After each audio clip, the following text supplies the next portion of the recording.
This is Dr. Terry Brewer.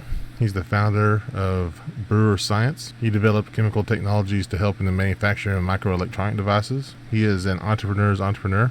I want to introduce you to Dr. Terry Brewer. Life is tough, and you're exposed to a lot of failures, and you're tempted by a lot of comfort in life. But people, on the other hand, many times need to grow by having their boundaries expanded and then grow into those boundaries. And when they reach those boundaries, find a way to cross through those and expand them some more. It's not the money. I know that is so counter to what the culture has built up, but it is not the money. You will not buy yourself an innovator, leader, good idea, a company that lasts 35 years, that got businesses all around the world, still with the largest market share of our products than our closest competitor. And so, again, the question, so how does that happen?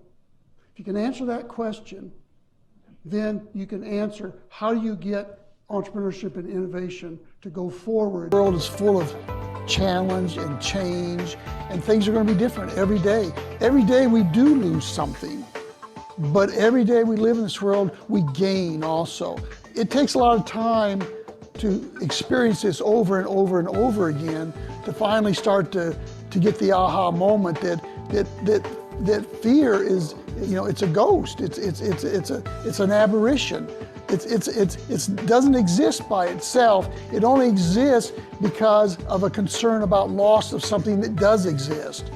And of course that gets to be really ridiculous then, that what does exist is intimidated or threatened by something that doesn't exist. I was talking about Silicon Valley, and so often Silicon Valley gets used over and over again as the model to follow.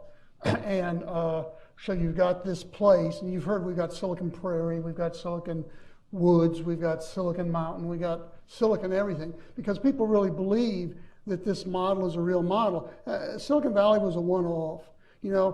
First of all, the U.S. government dumped a whole lot of money.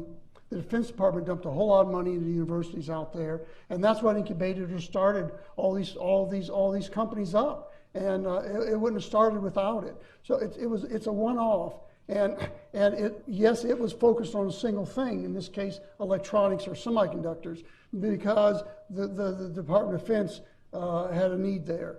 And so it happened that way, and it was very successful, of course, very, very, very successful. And so, but sadly, it's turned into a model as if this is how you develop, innovation and entrepreneurs. And it's not. It's a consequence of unusual circumstances, a consequence of history and timing. Entrepreneurs, we're like weeds. I mean, we don't need almost any spot of ground or cement or something. We'll grow on our own. We'll do it.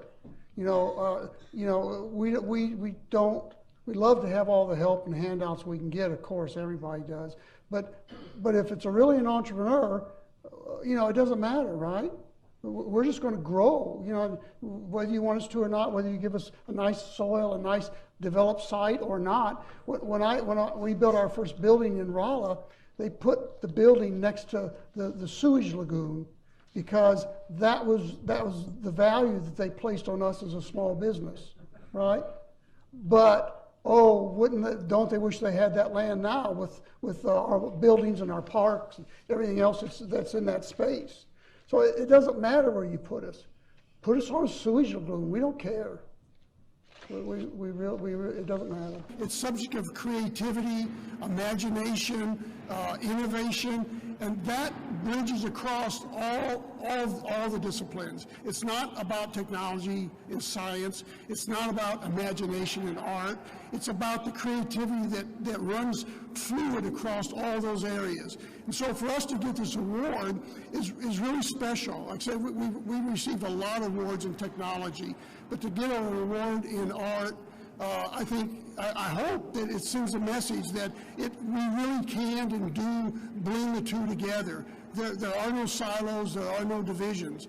There's imagination, there's creativity. There's many, many forms to express it. How is it that a small company that started in Rolla, Missouri, has created scientific inventions used around the world. How does that happen? That's the question. We're in Rolla, small community, right? Not much infrastructure. We're a company that started from scratch, no venture capital, no big dollars were ever put into us, right? And yet we invented technology that is so good that after 33 years, it's still used by everybody around the world. How does that happen? Why does it happen? That's the question. And that's better than any answer I can give you.